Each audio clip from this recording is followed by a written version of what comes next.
Assalamualaikum warahmatullahi wabarakatuh. Baik, untuk pelajaran segmen ketiga untuk pelajaran kolid ini akan kita mulai.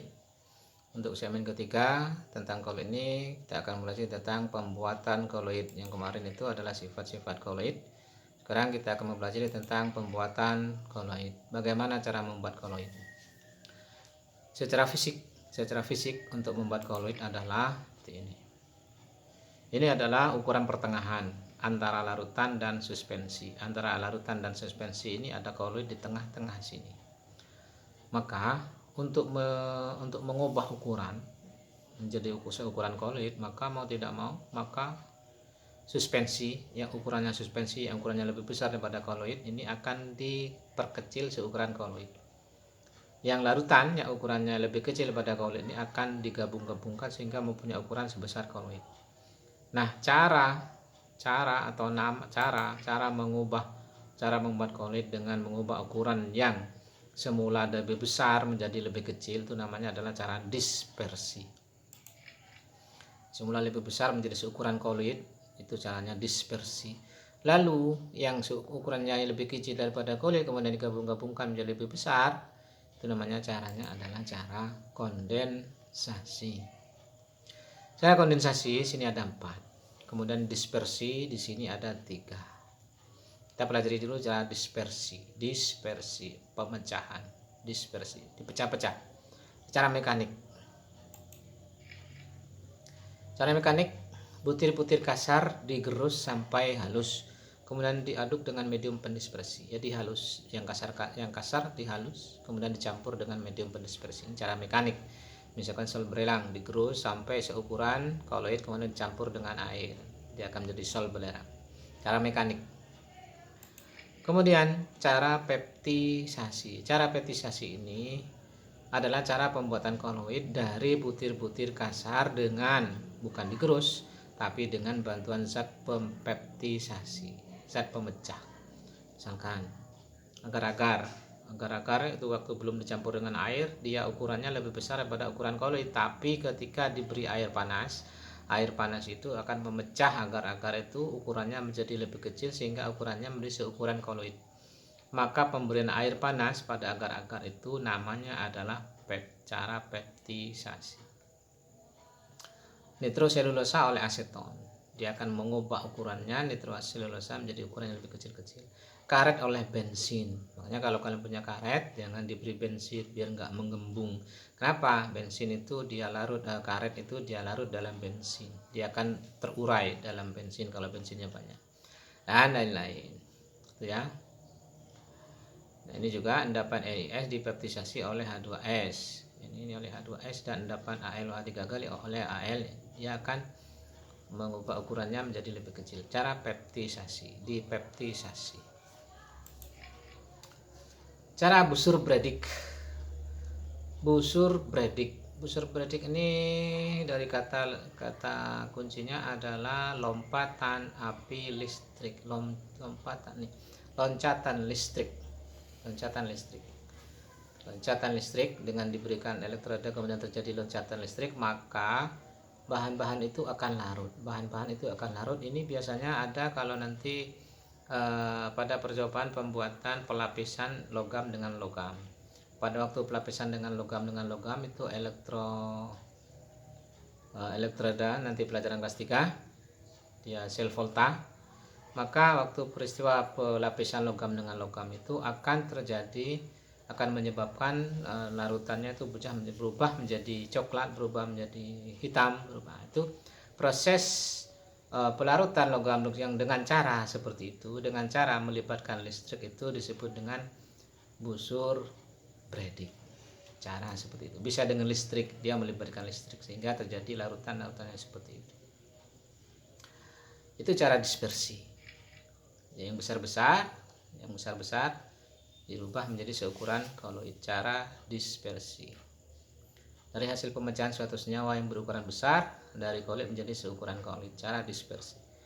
Cara yang kedua yaitu cara kondensasi.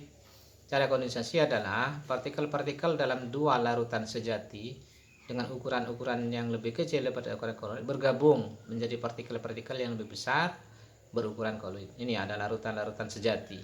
Dia tidak menimbulkan gejala efek tindal. Dua larutan ternyata kalau ini bercampur ternyata bisa menjadi larutan-larutan dengan membentuk hasil menghasilkan senyawa-senyawa yang mempunyai ukuran seukuran koloid. Nah, kalau begini dicampurkan menghasilkan ini, cara ini namanya cara kondensasi. Cara kondensasi itu ada 4, 1, 2, 3, 4. Cara redox, tidak semua redox itu menghasilkan kondensasi. Ada beberapa redox yang menghasilkan koloid. Ini saya kurung. Untuk lebih gampangnya membahas mana redox yang menghasilkan koloid, kita lihat saja ini fasenya aqua. Hasilnya adalah ini seukuran koloid, dia padatan tidak mengendap tapi terbang, ukuran koloid. Ini gas, aqua. Ini larutan sejati. Jadi di awal larutan sejati. Maka sifatnya aqua atau cairan, Sini gas atau aqua. Ini membentuk belerang seukuran koloid. Ya. Pembuatan salt emas dari reaksi antara larutan HAUCl4 dengan larutan K2COD kan HCl dengan formaldehyde, reaksinya seperti ini. Ini nanti dulu dipakai oleh Nazi Jerman untuk menyembunyikan emas dengan cara emas itu diubah menjadi HAUCl4, kemudian ditambah dengan H ini, kemudian emasnya itu larut dalam cairan sehingga dikiranya itu bukan emas tapi dalamnya adalah emas. Dipakai oleh orang biar tidak diambil oleh Nazi Jerman dulu waktu Perang Dunia Kedua. H2S dan SO3 seperti ini. Kemudian reaksi redox. Kemudian yang kedua hidrolisis. Hidrolisis itu dari kata dasar hidro dan lisis. Hidro itu air, H2O, lisis pecah. Apa maksudnya? Hidrolisis adalah proses pemecahan, lisis suatu senyawa yang melibatkan air. Proses pemecahan suatu senyawa yang melibatkan air. Contohnya ini FeCl3 diberi air, ya pecah nih larutan sejati. Ternyata diberi air, larutan sejati berubah, pecah dia. Fe pecah dengan Cl, Cl-nya terusir oleh H2O ya dengan yang lain. Fe-nya jadi dengan OH, jadi pecah, dia mengalami lisis karena adanya air. Nah, ternyata ini mempunyai ukuran yang lebih besar daripada ukuran sejati. Dia ukurannya adalah ukuran seukuran koloid. Maka peristiwa terbentuknya FeOH3 yang mempunyai ukuran yang lebih besar daripada ukuran larutan sejati ini disebut dengan peristiwa hidrolisis karena dia melibatkan air. Pemberian pelarut air ternyata malah jadi koloid. Itu ya. Apabila ke dalam air mendidih ditambahkan larutan FeCl3 maka akan terbentuk sol. Kalau beri ini lagi akan bentuk sol, berubah lagi karena proses reaksi. Ini dengan ini sudah masuk reaksi. Tambahkan FeCl3, diperbanyak ini lagi akan jadi sol lagi, kasih air lagi jadi dekomposisi dan rangkap. Dekomposisi itu adalah kalau satu senyawa dia mengubah komposisi dengan ada dua pasangan yang saling bertukar pasangan. Kalau dia dua pasangan maka dikatakan rangkap. Karena dia satu pasangan lepas bertukar pasangan maka namanya dekomposisi. Contoh ini H3ASO3 dengan H2S. Ada H2S, ada H3ASO3. 1, 2 rangkap. Dekomposisi dia berubah komposisinya. Yang ini dengan yang semula belerang dengan AE, yang semula belerang dengan H, sekarang belerang dengan AS. Dekomposisi, berubah komposisinya. Ini berubah komposisinya, tidak dengan H lagi. Berubah komposisi. Dekomposisi karena dua pasang ada senyawa rangkap. Dekomposisi rangkap. Apa selalu dekomposisi rangkap menghasilkan koloid? Tidak. Ada pembuatan koloid, ada dekomposisi rangkap itu yang menghasilkan koloid. Gitu ya. Ini juga dekomposisi rangkap menghasilkan. Ini ada larutan sejati. Nah, kalau larutan sejati begini menghasilkan koloid, maka peristiwanya adalah peristiwa kondensasi.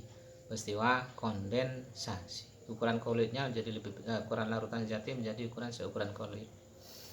Dekomposisi rangkap. Yang terakhir, pembuatan kolit yang terakhir yaitu penggantian pelarut. Penggantian pelarutnya diganti. Sebetulnya bukan pelarutnya diganti, yang peristiwa ini adalah ditambahkan pelarut yang lain sehingga ini akan ada 2 larutan sebetulnya. Kan ada 2 larutan.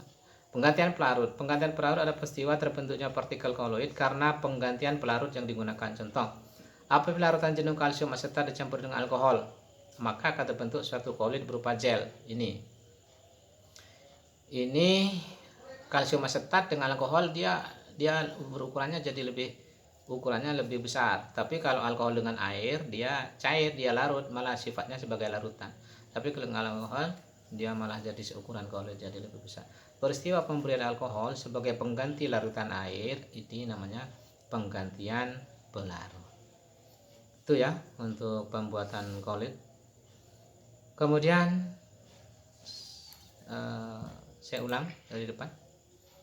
Pembuatan koloid ada 2, yaitu cara kondensasi dan cara dispersi. Ini. Cara dispersi adalah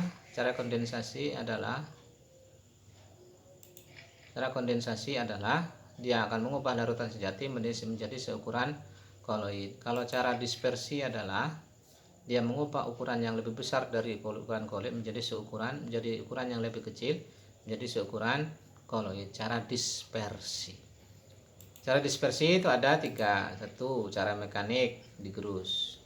2. Cara peptisasi, diberikan beberapa pelarut sehingga ukuran yang dilarutkan itu menjadi seukuran koloid, menjadi ukuran yang lebih kecil. Cara peptisasi. Kemudian busur Bredig, karena ada pengaruh loncatan api listrik sehingga akan logam-logam itu akan larut ke dalam larutan. Mungkin ini bisa diketahui kenapa kok ada logam itu, kalau ada logam kena listrik kok jadi hitam. Nah, situ adalah pengaruh dari busur Bredig. Kok bisa hitam? Itu sebetulnya adalah ada partikel-partikel logam yang lecet begitu, lepas sehingga karena pengaruh loncatan listrik. Sudah ya, sampai mana tadi? Peptisasi sudah, busur Bredig sudah. Itu cara-cara pembuatan koloid. Nah, sekarang ini ada latihan soal 1, 2, 3. Ini latihan pertama. Ini apa yang dimaksud dengan koloid? Tadi pengertiannya. Koloid adalah, jelaskan komponen-komponen penyusun koloid. Koloid itu ada berapa komponen penyusunnya?